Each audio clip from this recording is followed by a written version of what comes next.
చేతన్, సుందర్ పిచ్చై, సత్యనాదెల్ల లాంటి వాళ్ళు ఇండియాని వదిలేసి వెళ్ళి ఎంతో గొప్ప వాళ్ళు అయ్యారు. నువ్వు అబ్జర్వ్ చేస్తే గొప్ప వాళ్ళు అయిన తర్వాత కూడా ఎవరు ఇండియాకి తిరిగి రాలేదు. కానీ మనం చెప్పుకుంటాం ఇండియన్ CEO అది ఇది అని, కానీ ఎవరు ఇండియాకి తిరిగి రారు. ఎందుకంటే there is something seriously wrong with India. నాకు 10 కంట్రీలు తిరిగితే అర్థమైంది లైఫ్ స్టైల్ అంటే ఏంటి, డిసిప్లిన్ అంటే ఏంటి అని. మరి అలాంటిది వాళ్ళు ఎంత గొప్ప వాళ్ళు, వాళ్ళకి ఇంకెంత అర్థమై ఉండదో.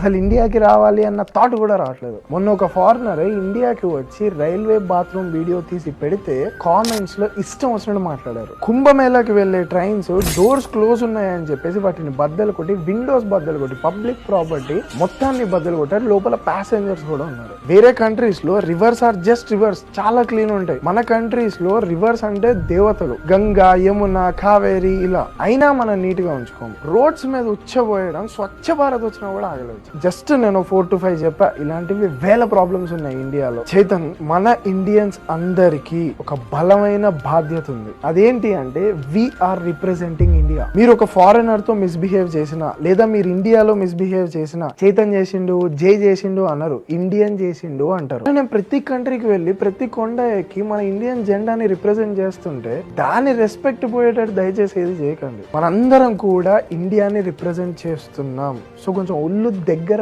పెట్టుకొని ఇండియాలో ఉండడానికి ట్రై చేయండి. చైతన్ సజెషన్ కాదు, అబ్జర్వేషన్.